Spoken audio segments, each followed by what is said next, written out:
ribeiro de Querite não é o seu lugar.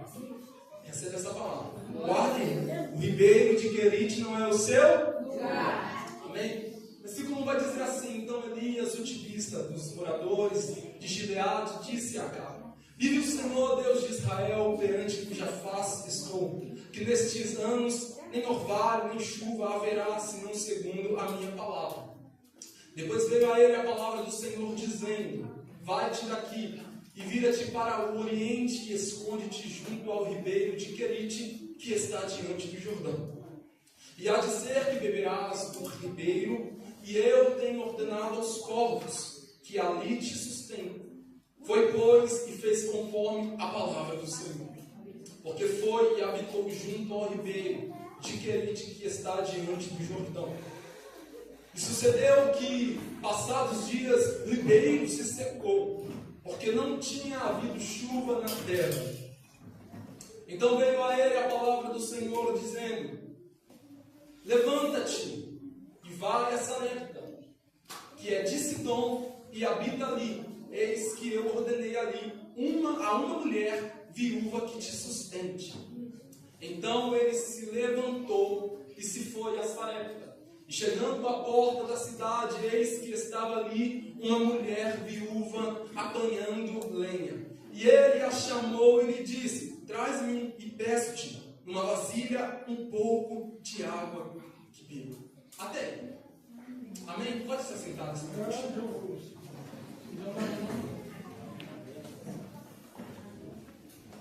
Eu vou ser rápido e objetivo nesta noite. Eu creio que Deus tem uma palavra para falar no nosso coração. Mas eu te peço a sua atenção nessa introdução. Como eu sempre falo, a pregação é como um filme. Se a gente não prestar atenção no começo, a gente não vai entender o final. Depois não vem colocar a culpa no pregador, não. Amém? Amém. Glória a Deus. Queridos, quando a gente lê o livro de 1º e 2 Samuel, a gente percebe que a nação de Israel, o povo judeu, exige a Samuel um rei. Por que de um rei? Para se parecer com as demais nações. O povo de Israel exige a Samuel um rei, para se parecer com as demais nações. Por quê? Porque as demais nações tinham reis. Somente Israel que não tinha um rei.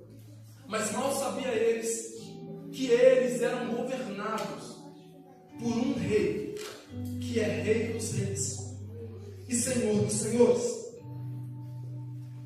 Contudo, não sendo a vontade de Deus que colocasse um rei sobre a nação israelita, Deus lhe concedeu a petição dos seus filhos. Nesse livro de 1 Reis, aprendemos que o povo de Israel é governado por reis. E diante desses reis, vai relatar sobre reis bons que fizeram o que era correto aos olhos do Senhor. Porém, na maior parte da história, o livro de Reis vai mostrar sobre reinados maus, reinados a qual Deus não se agradou. E entre eles existe um rei por nome Acabe. Ele era rei de Judá, sendo o pior rei de todos os anteriores que passaram. Olha o que vai dizer em 1 Reis, capítulo 16, versículo 29, vai dizer: e Acabe, filho de Onri, começou a reinar sobre Israel no ano 38º de Asa, rei de Judá. E reinou Acabe, filho de On, sobre Israel e Samaria 22 anos. Olha agora. E fez Acabe, filho de Onri, o que era mal aos olhos do Senhor, mais do que todos os que foram antes dele. Porque Acabe foi o pior diante de todos os reis que se passaram? Me pergunte por quê. Primeiro, ele se casou com uma mulher pagã. Segundo, ele levantou um altar de um Deus pagão, por nome Baal. E isso entristeceu ao Senhor, porque a adoração de Israel era para ser diretamente a Deus, e não a simplesmente uma estátua. Quando chegamos ao capítulo 17, eu acho interessante que se levanta um homem por nome Elias, um profeta por nome Elias, e a Bíblia vai dizer que se levantou Elias, o tibista. Isso é interessante, que essa expressão tibista significa que ele era natural de Tisba, uma cidade localizada em Horebe, ou melhor, Gileade, na região do Jordão. Naquele lugar, Deus levantou esse profeta. Mas quando eu li esse texto, eu fiz uma pergunta ao texto e eu falei: por que da necessidade de colocar a nacionalidade de Elias nesse texto? Sendo que o texto está caminhando para uma história totalmente diferente da nacionalidade dele. E eu me perguntei por que o texto teve a necessidade de colocar a nacionalidade de Elias. E eu pesquisei, fui mais a fundo, e aprendi que Tisba era uma cidade pobre, era uma cidade não valorizada, era uma cidade que ninguém dava valor, como Nazaré, como Jesus de Nazaré. Só que quando eu entendi isso, na mesma hora o Espírito Santo bradou dentro do meu peito, e ele falou que ele prefere levantar pessoas que não têm valor, pessoas que não têm lugar onde morar, pessoas que não é valorizadas, pessoas que nasceram lá no interiorzinho para confundir os grandes que se acham bons. Voltando ao texto, Elias ele chega até Acabe para confrontá-lo. E ele chega até Acabe e ele diz: vive o Senhor Deus de Israel, perante cujo a face estou, que neste ano nem orvalho, nem chuva haverá, senão segundo a minha palavra. Qual foi o Deus que Acabe levantou? Vamos ver se vocês lembram. Quem? Através de Jezabel. Vamos lá, gente, Acabe, fala. 1, 2, 3. Acabe. 1, 2, 3. Meu Deus. Acabe. Obrigado. 1, 2, 3. Acabe. Meu Deus, não é pela hora não, gente. Um rei por nome Acabe. E Elias, ele fala. Elias chega para ele e fala: Acabe, você levantou um Deus com o nome Baal. E ele fala: não vai chover. Por que não vai chover? É porque o Deus Baal, ele era considerado como Deus da chuva, como Deus da tempestade, como Deus do relâmpago. Ou seja, então peraí, Elias é louco. Ele está indo contra o poder de Baal. Ele está indo contra o poder de Baal. Elias é louco. Então ele confronta Acabe: não vai chover por 3 anos e meio. Aí chega a gente querendo se parecer como Elias. Eu determino, eu digo, vai acontecer. Deus vai fazer. Você não determina nada, meu filho. Se não for a vontade de Deus, você não determina nada, você não tem poder para nada. Aí tem muita gente que fala: Elias falou e Deus assinou embaixo. Mentira, não tem nada disso. Coloca para mim, Adenilton, Tiago capítulo 5, versículo 17. Olha o que a Bíblia vai dizer. Elias era homem sujeito às mesmas paixões que nós, um homem terrível, e orando pediu que não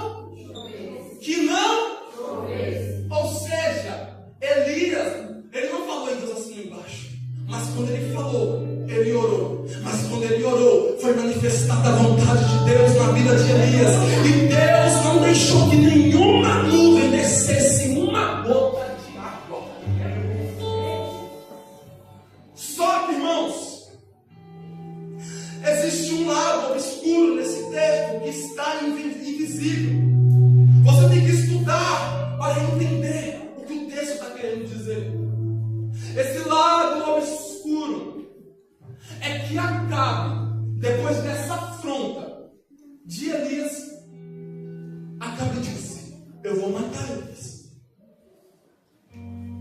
Eu vou matar esse homem. Quem é esse homem para vir afrontar? Eu? Jezabel? Baal? Quem é esse homem? Eu vou matar Elias. Só que a graça de Deus se manifesta aí agora. Deus chega até Elias. Versículo 2 vai dizer: depois veio a ele a palavra do Senhor dizendo: vai-te daqui, vira-te para o oriente e esconde-te junto ao ribeiro de Querite, que está diante do Jordão. E há de ser que beberes do ribeiro, e eu tenho ordenado aos corvos que ali o sustentem. Ou seja, entende comigo aqui agora. Elias afronta Acabe, Jezabel e o Deus Baal. Sim ou não? Sim. Então peraí, já que ele me afrontou, eu vou matar Elias. E Elias está sem saber de nada. Deus chega para ele: Elias, vem aqui que eu vou te esconder de Acabe. Deus ele chega para ele e fala: vai para o ribeiro, porque eu já ordenei aos corvos. Deus ele não deixou para a última hora. Deus já tinha planejado, ele já tinha conversado com os corvos. Vocês vão chegar e vai alimentar Elias com pão e carne de dia e de noite. Sabe o interessante? Olha como Deus ele é estrategista. Olha como Deus ele sabe de todas as coisas. Eu aprendi que corvos eles habitam em lugares rochosos, em lugares isolados com pedras. E Querite era um lugar assim. O ribeiro de Querite era um lugar aonde corvos ficavam. Ou seja, eu te peço a sua atenção, pelo amor de Deus. Pelo amor de Deus, olha para cá. Ou seja, Elias está sendo perseguido por Acabe. Mas antes de vir a palavra do Senhor a Elias, Deus primeiro falou com os corvos: vocês vão sustentar a Elias. E depois veio a palavra do Senhor a Elias dizendo: vá, te esconda no ribeiro de Querite. A providência de Deus se manifestou para com seu servo. A graça de Deus sustentou Elias. A graça de Deus escondeu Elias. Eu acho interessante. Eu imagino agora Elias entrando no ribeiro. Todo mundo com sede. As águas se secando. Ou seja, se a água seca, vem fome. E se vem fome, gera morte. Ou seja, enquanto o povo estava com sede, enquanto o povo estava com fome, enquanto o povo estava morrendo, Elias estava sendo sustentado pelo ribeiro. Elias estava sendo sustentado pelos corvos. A Bíblia diz que os corvos chegavam até Elias de manhã e dava pão e carne. E quando chegava a noite, Elias comia pão e carne todos os dias. Elias comia pão com carne enquanto o povo estava passando fome. Jesus, o Deus Todo-Poderoso, sustentava Elias. Porque ele é servo do Senhor. Deus não deixa passar fome, mas ele sustenta, ele guarda.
Elias. Acabe está vindo, está procurando. Acabe está rodeando, está procurando. Aleluia. Só que enquanto ele procura, ele não acha, porque Elias está escondido debaixo das asas do Senhor. Deixa eu liberar uma palavra para você nessa noite. Enquanto você está escondido debaixo das asas do Senhor, nenhum mal te encontra. Eu vou repetir para você dar glória mais alto. Enquanto muita gente está te perseguindo, Deus, Ele está cuidando de você. A mão do Senhor te protege. E Ele está dizendo: ninguém te toca, ninguém mexe com você, ninguém te toca, mas só eu, o Senhor, que te guarda.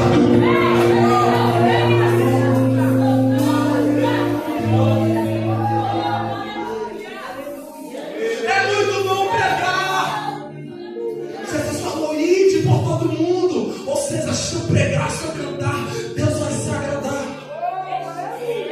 Mas olha aqui, Deus, Ele se agrada de você quando você também se cala. Mas por que, Senhor, eu tenho que me calar? Eu fiz essa pergunta a Deus. Irmãos. Deus falou comigo com essa mensagem já tem uns 2 anos. Eu perguntei a Deus: por que eu me calar? E Ele disse: é porque tem a cabra querendo te matar, então eu estou te guardando. Fica aqui. Eu quero dizer a você nesta noite: não sai da origem de Deus. Não sai da origem de Deus. Fica no emprego. Fica no emprego que Ele te sustenta.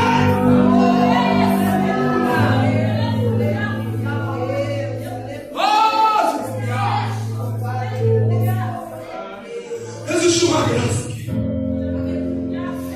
Elias está comendo, igreja. Elias está gordo. Elias está com a barriga cheia. Porque a provisão de Deus veio sobre ele. E eu quero te dizer para você: a provisão de Deus está vindo sobre a sua vida. Tem provisão de Deus, Ele que sustenta. Quando você tem nada, Ele vai lá e te sustenta.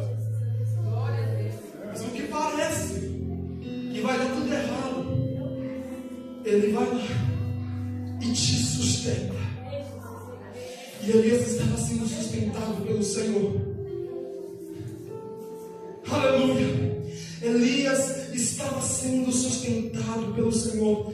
Mas olha o que o versículo 5 vai dizer: foi, pois, e fez conforme a palavra do Senhor, porque foi e habitou junto ao ribeiro de Querite, que está diante do Jordão.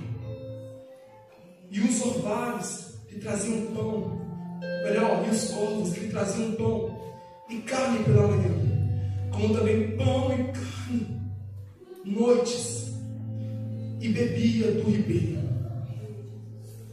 E sucedeu que, passando os dias, meu Deus, eu preciso de isso, já está aqui. Olha a parte, essa é a parte mais interessante. E sucedeu que, passados os dias, o ribeiro se secou, porque não tinha havido chuva. Versículo 8. Então veio a ele a palavra do Senhor.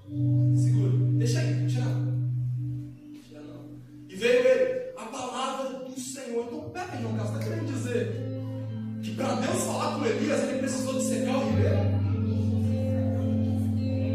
Você vai perceber que durante o texto, enquanto Elias comia, bebia, enquanto Elias se fartava, Deus não falava com ele. Para Deus falar com Elias, o ribeiro se secou. Você pode pensar que por causa que não tinha mais chuva. Você acha que Deus não pode segurar um ribeiro por 20 anos, irmãos? Deus, Ele pode. Mas o ribeiro se secou. Então veio dizendo: levanta-te e vai a Sarepta, que é de Sidom, e habita ali. Eis que eu ordenei ali uma mulher viúva que te sustente. Eu preciso da sua atenção aqui agora. Enquanto Elias comia e bebia, ele não tinha intimidade com o Senhor. Mas para Deus voltar a ter intimidade com Elias, ele teve que arrancar a roupa dele. Assim como Deus fez com Elias, deixa eu te dizer uma coisa: para Deus voltar a ter intimidade com você, vai ser necessário o ribeiro se secar. Por quê? Tá tão bom viver aqui no ribeiro. Tá tão bom viver aqui, tô sendo sustentável, comendo pão, comendo carne, comendo água, é bom demais. Eu tô viajando, o alimento no armário não falta. Pra quê, Senhor? A água não falta, na geladeira não falta nada. Pra quê, Senhor? Eu tô comendo carne todo dia. Mas o Senhor está dizendo nesta noite: para mim voltar a se relacionar com você, eu vou ter que arrancar coisas da sua vida. Me pergunte por quê? Me pergunte por quê? É porque o Senhor não tem compromisso com você no ribeiro. Sabe por quê? Porque o ribeiro é um lugar de você se esconder de Acabe. Mas o que Deus tem com você é em Sarepta. O que Deus tem com você é fora do ribeiro. Deus não te chamou para ficar dentro de ribeiro. Ele te chamou para ser profeta. Deixa eu ver se tem profeta. Deixa eu ver se tem profeta.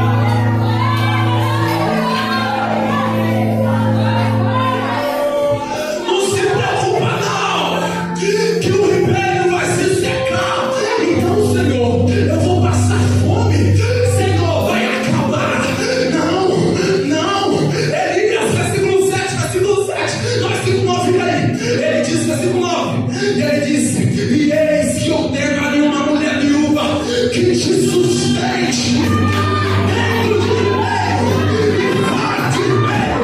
Ele te sustenta, ele te sustenta, ele te sustenta.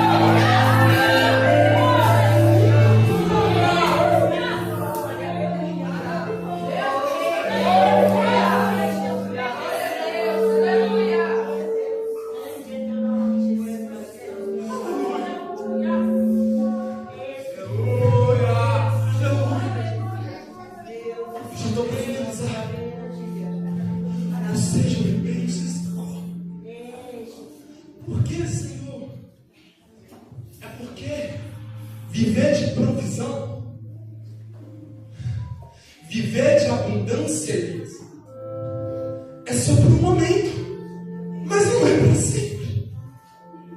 Você está vivendo tão bom, Elias, que você tem que ser esquecido de orar. Está tão confortável que você não lê mais a minha palavra. É bom viver de providência, não é, Elias? É, Senhor. Se você não tem prazer de estar mais na minha casa, me adorando, então, Elias, a minha palavra vai vir a você.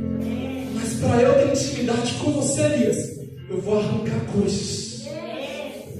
Aí Deus manda eu falar para a crente aqui: lembra de onde caíste? Apocalipse capítulo 2. Volte ao primeiro amor. Você está com medo de servir a Ele. Você está com medo de fazer a vontade dEle, de viver o chamado dEle, porque você está com medo de passar fome.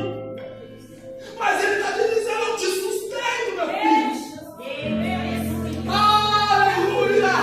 Lá fora, eu estou mandando você ir, eu estou mandando você sair, e você está tão preocupadinho em sair. Mas mesmo que a viúva tenha pouco, ainda tem azeite, ainda tem farinha. E Deus, através da sua vida, vai multiplicar. E Deus vai se sustentar.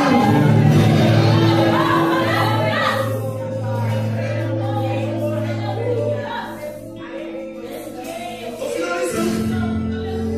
Oh, meu Deus, está bem. Eu separei duas coisas aqui.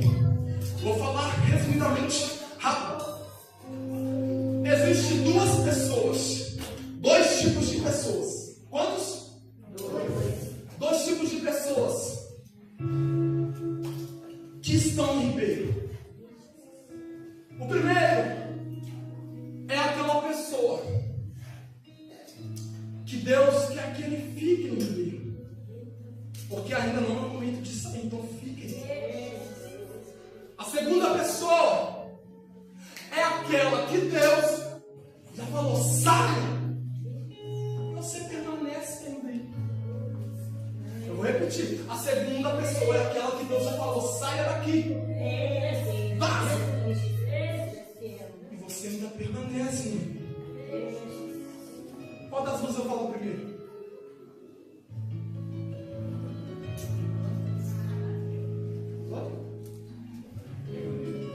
Primeiro? Eu falo primeiro. Ou seja, o primeiro é aquele que Deus quer que ele fique no ribeiro. Isso é para você. Que Deus tem algo na sua vida. Mas para você se amadurecer na fé, Deus ele vai te sustentar, ele vai te esconder.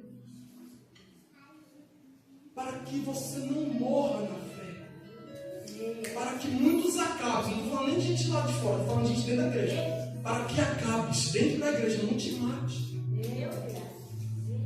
Então você, que é essa primeira pessoa, permanece. Agora eu vou falar da segunda. A segunda é aquela pessoa que Deus já falou, sai do ribeiro. Tem uma viúva para você sustentar. Tem pessoas que precisam de ouvir a sua voz. Mas você permanece no ribeiro. Deus já falou, vai treinar. É porque eu canso, irmão, mas eu canto e às vezes eu desafino. Eu faço fé, Deus está falando, faz um curso de música, meu filho. Senhor, é que eu prego, mas às vezes quando eu prego, eu me perco na mensagem. O tempo não passa, eu não sei o que falar mais. Aí Deus está falando, estudando teologia e me para a escola dominical. Céu.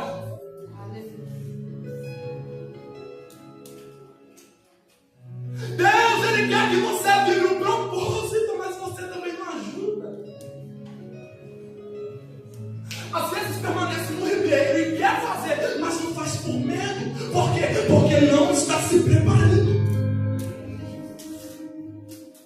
Eu quero ser um grande músico, então não estuda música. Eu não estudo isso aqui mais, eu não tenho paciência, eu não gosto muito. Eu toco para a obra de Deus, para cantar. Mas Deus, Ele te chamou para algo. Ah, Senhor, eu vou interceder. Comece a orar, meu filho.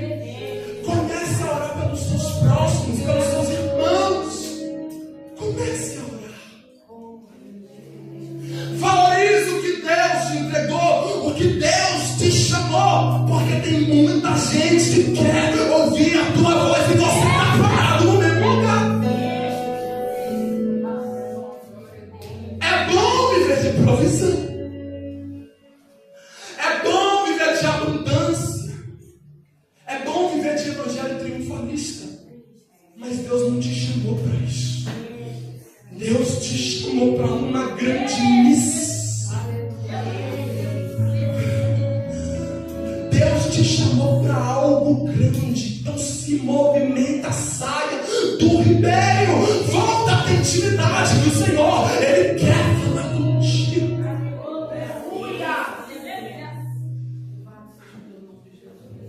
Eu preciso finalizar.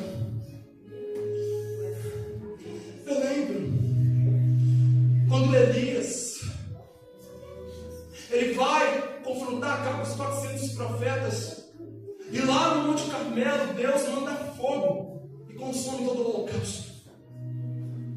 Depois disso Acabe fala com Jezabel.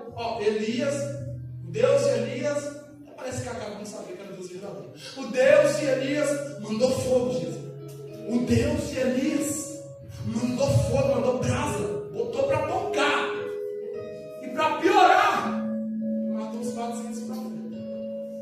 A Jezabel ficou louca, manda matar esse homem. Ou seja, mais uma vez querendo matar Elias. Só que a Bíblia diz, capítulo 19 em diante, que Elias foi se esconder. Ou seja, não foi Deus que mandou ele se esconder como ele fez no ribeiro. Foi Elias que se escondeu por medo. E Elias fica numa caverna, pastor Jorge. Elias está numa caverna, com medo de ser morto. E ali, Deus envia um anjo para alimentar Elias. Mas Elias permanece na caverna. Depois disso, o anjo vem de novo, o anjo do Senhor alimenta Elias, mais uma vez com pão. E Deus ele chega dizendo: levanta-te agora, Elias, porque a sua caminhada é longa. A Bíblia diz que Elias caminhou por 40 dias, sem comer e sem beber. Mas Deus o sustentou. Olha o que a Bíblia vai dizer. Versículo 8 do capítulo 19. Levantou-se, pois, e comeu e bebeu, e com força daquela comida caminhou 40 dias e 40 noites até Horebe, o monte de Deus. E ali entrou numa caverna e passou ali a noite. E eis que a palavra do Senhor veio a ele e disse: que fazes aqui, Elias? Elias, eu já te sustentei, eu já cuidei de você mesmo. O que você está fazendo escondido sem que eu te mandei? Se esconder. Aí o Senhor fala: Elias, que fazes aqui? O que fazes aqui, Elias? E ele diz: tenho sido muito zeloso pelo Senhor, Deus dos exércitos, porque os filhos de Israel deixaram o teu conserto, derribaram os teus altares e mataram os teus profetas à espada, e eu fiquei só e buscando a minha vida para me tirar. E ele me disse: sai para fora e põe-te neste monte perante a face do Senhor. E eis que passava o Senhor, como também um grande e forte vento que fendia os montes. E fendia os montes e quebravam as penhas diante da face do Senhor. Porém, o Senhor não estava no vento. Ou seja, Elias está escondido e com medo. Vou morrer. Ele tinha pedido a morte ao Senhor. Aí veio o vento, aí ele falou: a Deus. Mas a Bíblia diz que Deus não estava no vento. Depois do vento veio o terremoto. Também o Senhor não estava no terremoto. E depois veio o fogo, fogo, Deus consumidor. Aí eu imagino eles falando: é o Deus que jogou fogo lá no camelo, que queimou os holocaustos. Mas a Bíblia diz que também o Senhor não estava no fogo. No versículo 12: e depois do fogo, uma voz mansa e delicada.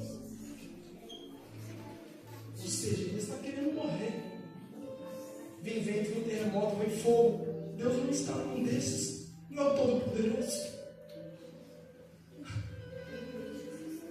Mas com um vento, uma voz suave: Elias. Já estou entregando, gente. Já são 9h03, meu Deus do céu.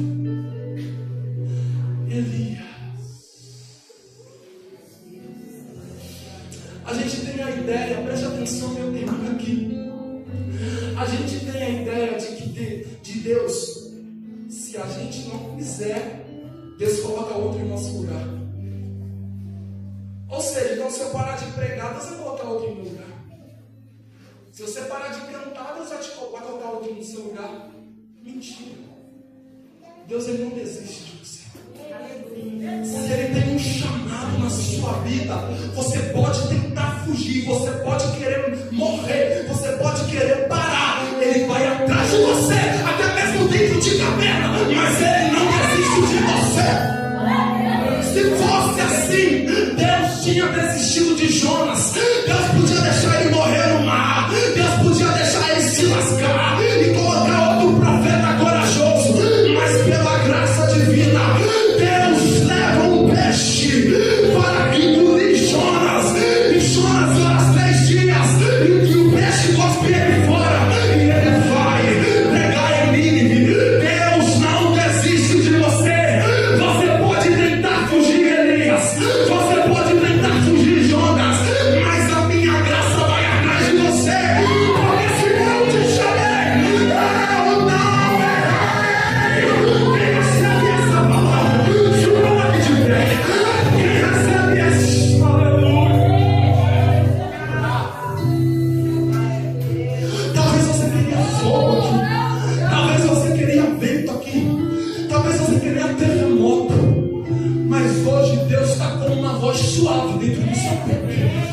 Não é fogo, não é vento, nem terremoto. É uma voz suave. João Carlos, Pastor Jorge, Ellen, Feijão. É uma voz suave dentro do seu coração. E Ele está te dizendo: eu te sustento, eu te chamei, eu cuido de você. Então não foge, não para. Volta para a origem.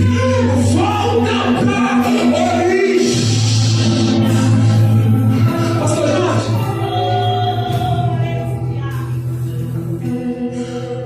eu quero fazer 2 convites aqui nessa noite. Não dá tempo mais. Eu quero fazer 2 convites aqui. O primeiro convite é: quem quer entregar a vida para Jesus?